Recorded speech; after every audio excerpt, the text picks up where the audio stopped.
warahmatullahi wabarakatuh. Perkenalkan, nama saya Intan. Kali ini saya akan membahas mengenai IP address dan subnetting.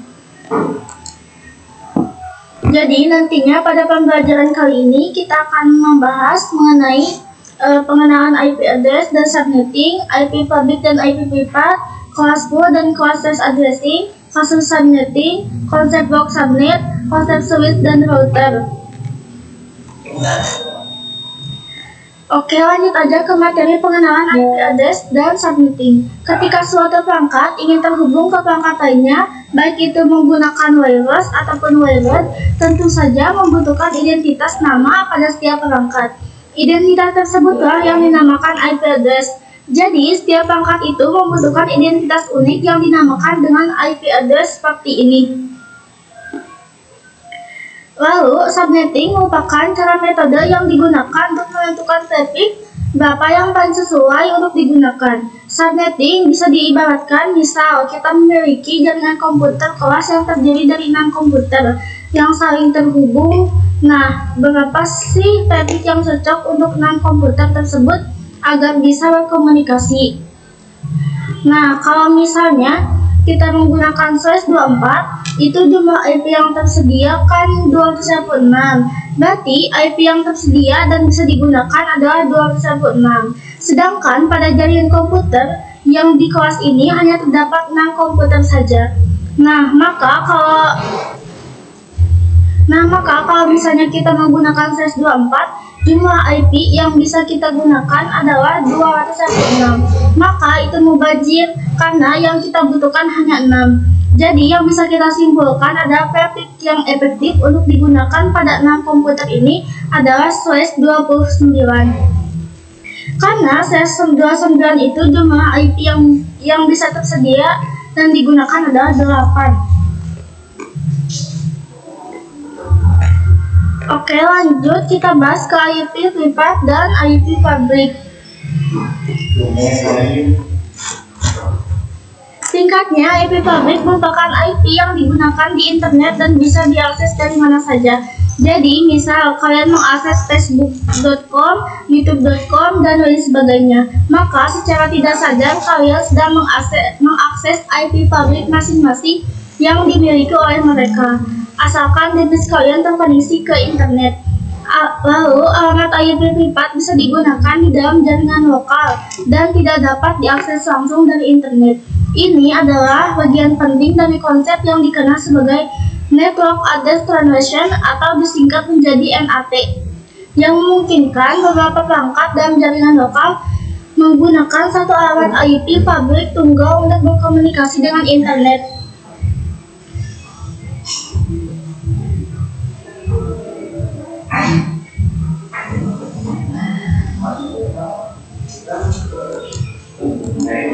Di sini kita bisa lihat ilustrasi gambarnya ya.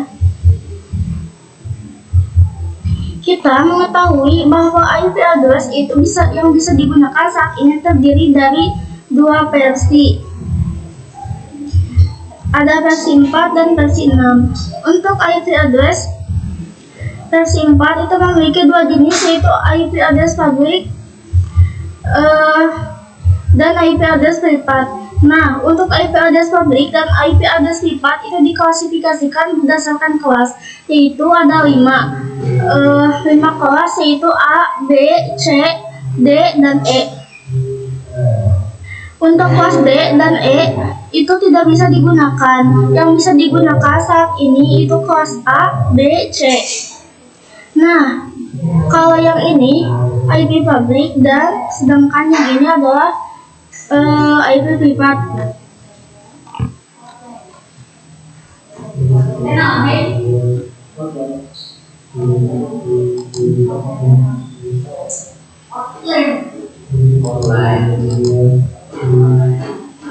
Nah, untuk kasus subnetting kita tidak hanya mencari traffic. Jadi, selain kita mencari traffic yang sesuai, nantinya kita juga akan mencari subnet mask, IP network, IP broadcast, dan range IP yang bisa digunakan.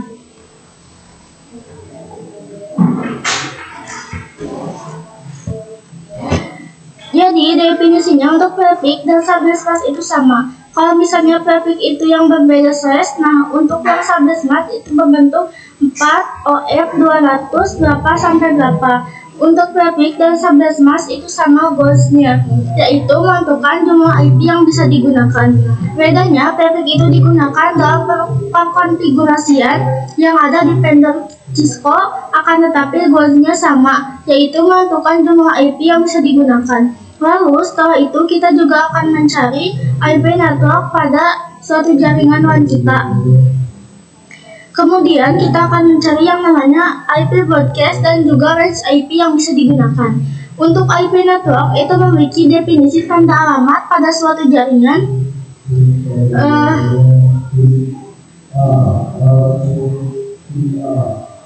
Jaringan LAN, sedangkan IP broadcast memiliki definisi alamat IP yang digunakan untuk melakukan pengiriman informasi ke semua host yang ada pada jaringan LAN tersebut. Adapun range IP yang bisa digunakan yaitu range IP apa saja yang bisa digunakan.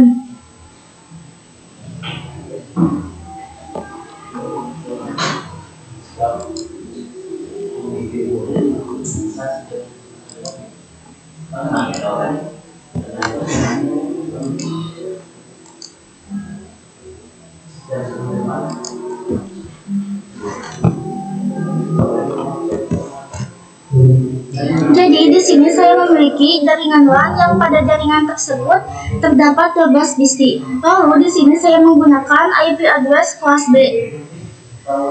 Dengan salah satu IP-nya, saya akan mengambil 172.16. Kita pertama-tama mencari yang namanya prefix terlebih dahulu. Kita bisa tahu dengan istilah 2 pangkat berapa yang hasilnya melebihi 12, tapi gak jauh-jauh banget. Nah, jadi yang cocok dengan spesifik tadi itu adalah 2 pangkat 4 yang hasilnya 16. Nah, angka 4-nya ini kan tadi hasilnya 2 pangkat 4 itu hasilnya 16. 4-nya ini akan kita gunakan sebagai peneman untuk pengurangan yang ada di prefix. Jadi, prefix itu rumusnya 32 dikurang berapa pangkat ini. Jadi, kenapa saya ambil 32? Karena kan ini jumlah konkret yang ada pada IP versi 4. Itu kan 32 dikurang pangkat yang ada pada 2. Jadi 32 dikurang 4 sama dengan 28. Berarti kita bisa tahu prefix yang cocok digunakan adalah /28. Selanjutnya kita bisa menentukan range IP mana yang ingin digunakan.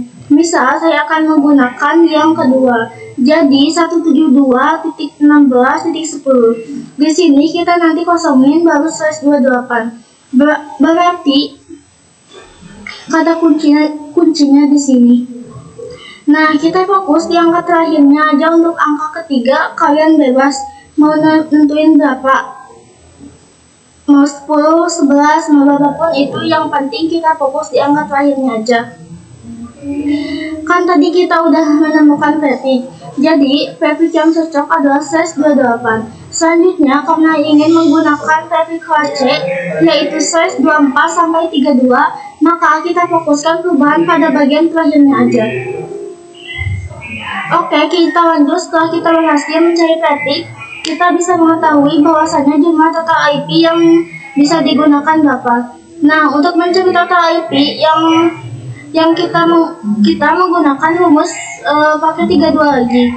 Jadi kita tambahin 2 di depannya, 2, kemudian 32-nya ditaruh di atas, yang sebagai pangkat dikurangi angka yang ada di prefix. Jadi 32 dikurangi 28.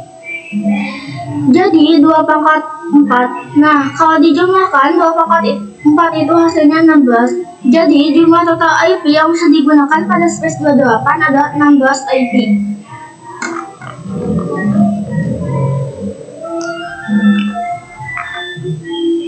Selanjutnya kita akan mencari subnet mask. Subnet mask rumusnya adalah 216.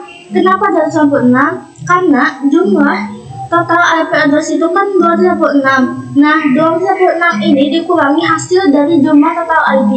256 dikurangi 16 sama dengan 240.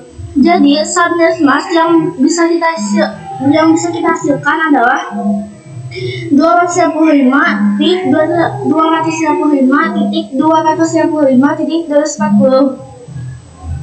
Oke, kita fokus di update terakhirnya aja.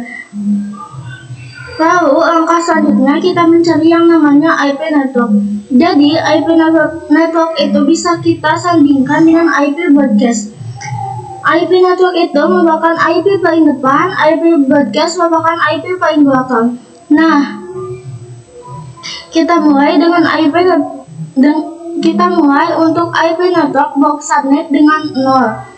Lalu yang kedua bisa ditambah dengan total IP. Nah, tadi kan kita dapat 16, jadi di sini tambah 16 ditambah lagi 16 jadi 32. Nah, jadi ini box subnet pertama. Maksud box subnet itu diibaratkan kamar aja. Nah, sekarang kita cari IP broadcast. Nah, cara mencarinya kita bisa mengulangi satu yang ada di broadcast selanjutnya. Nah, broadcast selanjutnya itu 16. Nah, 16 ini dikurangi 1 jadi 15. Nah, untuk broadcast selanjutnya bisa kita ketahui dari 32 dikurang 1 yaitu 31. Jadi, kita sudah bisa mengambil hasil dari IP network dan juga IP broadcast.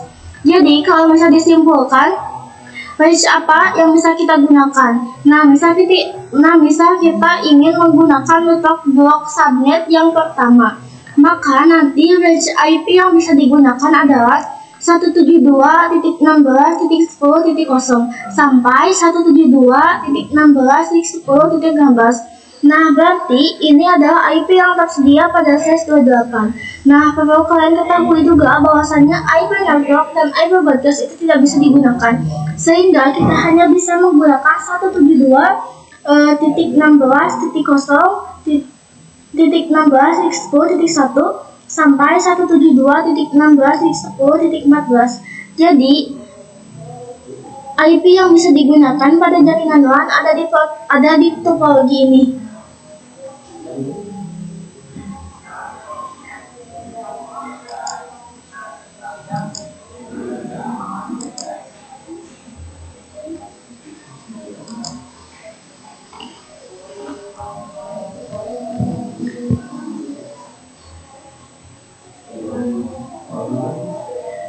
Nah, tadi kan kita udah implementasikan yang 12 host. Sekarang kita coba yang 60 host.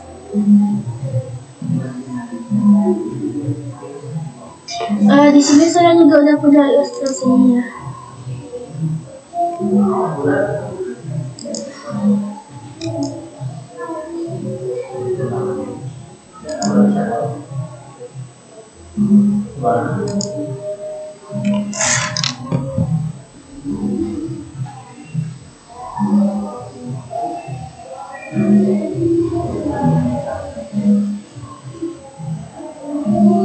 Nah, di sini saya punya jaringan internal ataupun jaringan lokal yang dimana terdapat 60 PC yang seluruhnya memakai IP privat. Nah, langkah pertama yang bisa kita lakukan dalam proses subnetting adalah mencari perpanjangan 2 yang hasilnya melebihi digit dari 60 tapi gak kebanyakan dan tidak kekurangan. Nah, pangkat yang cocok adalah 2 pangkat 6 yang hasilnya 64. Berarti pangkat yang bisa digunakan adalah 6 pada angka 2. Jadi bisa ditulis 2 pangkat 6 sama dengan 64. Nah, dari sini kita bisa langsung cari yang namanya perfect. Perfect itu rumusnya adalah 32 dikurangi 6 sama dengan /26. Maka lanjut cari total IP-nya. Jadi bisa kita tulis rumus total IP 2 dalam kurung 32 dikurang 26 sama dengan 2. Lalu 32 dikurang 26 berapa?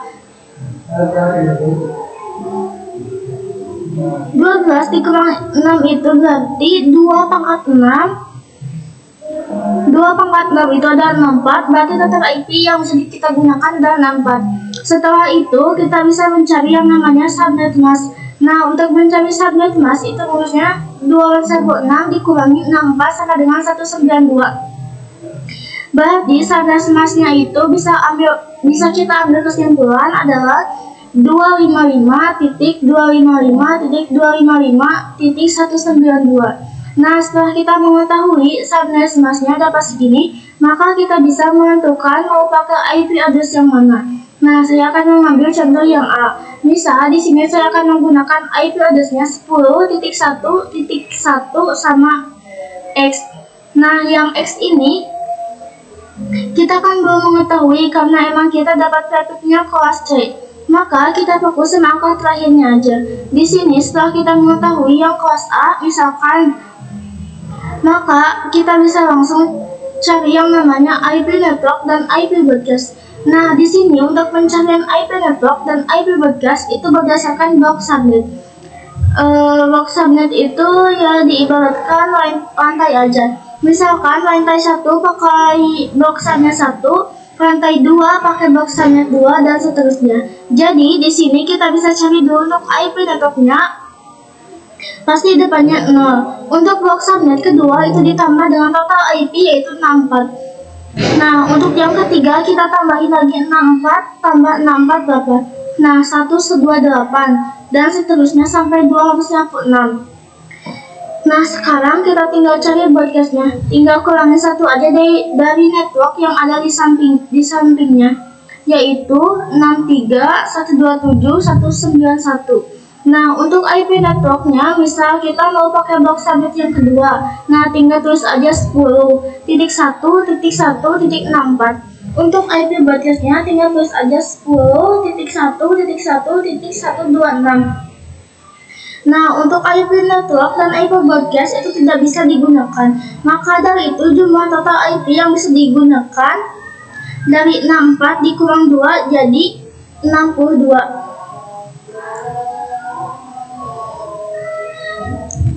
Nah, selanjutnya kita coba yang 100 host.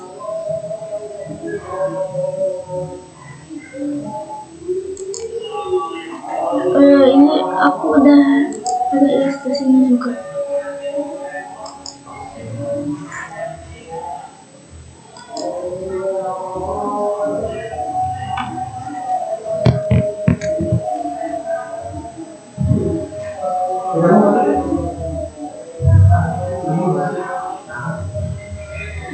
Nah, dari sini kita bisa tentukan trafficnya berapa dan lain-lain.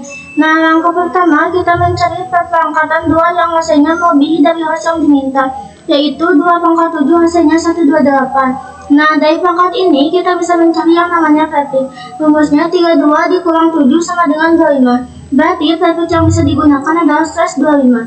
Nah, lalu kita cari total IP, rumusnya yaitu 2 (32 dikurang 25).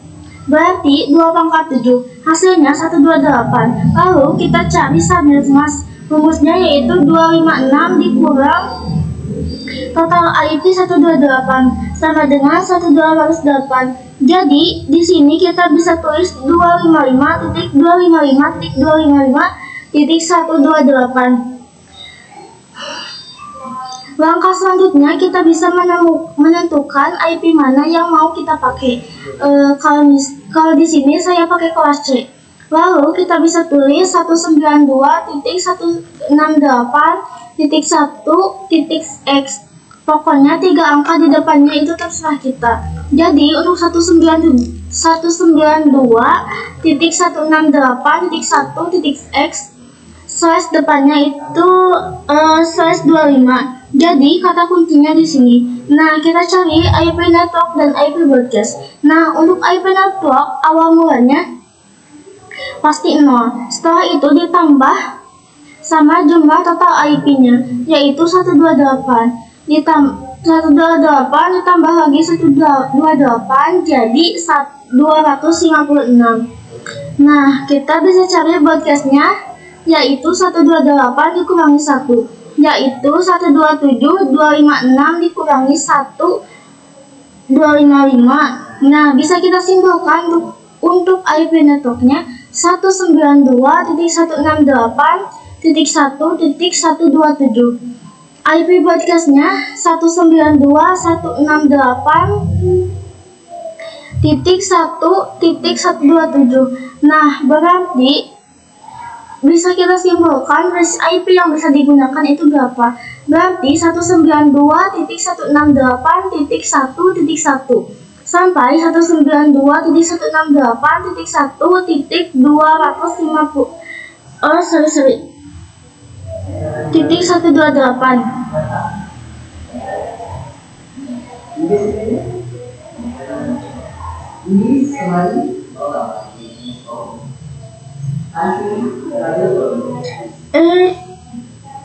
Titik 126. Inilah range IP yang bisa digunakan untuk IP network dan IP broadcast. Tidak bisa digunakan. Jadi bisa kita simpulkan subnetnya 255.255.255.128. Total IP-nya 128 dan traffic-nya 125. Jadi inilah subnettingnya.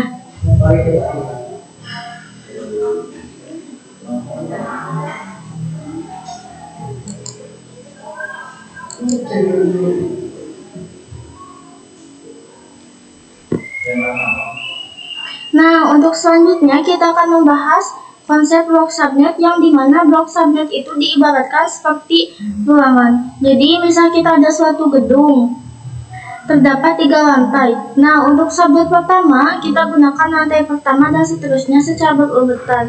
Perlu kalian ketahui bahwa antar subnet itu bisa di-port, tidak bisa berkomunikasi. Jadi istilahnya kan setiap lantai itu punya kumpulan device. Nah, kalau misalnya device ini menggunakan satu blok subnet yang sama, maka antara satu dan lainnya tidak bisa komunikasi. Begitupun lantai lainnya.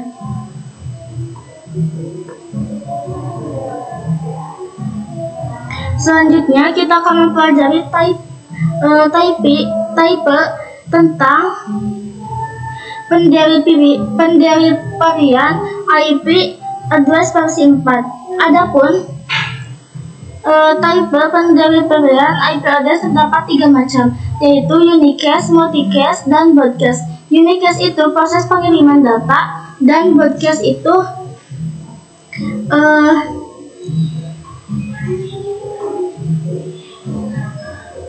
seperti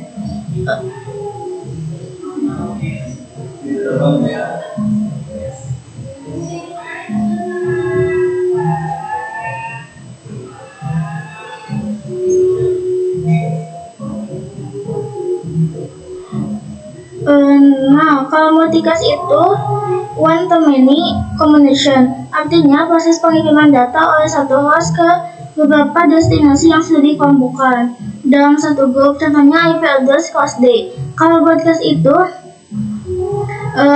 one to all communication, maksudnya proses pengiriman data yang diterima oleh semua host pada jaringan pada blok subnet yang sama. Nah, yang terakhir kita akan membahas mengenai konsep switch dan router. Jadi, pada jaringan komputer itu ada beberapa device yang kita perlukan untuk membangun jaringan komputer itu sendiri. Nah, di antaranya adalah switch dan router. Untuk switch itu digunakan untuk menghubungkan banyak komputer pada satu perangkat network yang sama, sedangkan router digunakan untuk menghubungkan komputer yang berbeda pada network yang berada pada network yang berbeda. Mungkin itu saja yang bisa saya sampaikan. Kurang lebihnya mohon dimaklumi. Wassalamualaikum warahmatullahi wabarakatuh.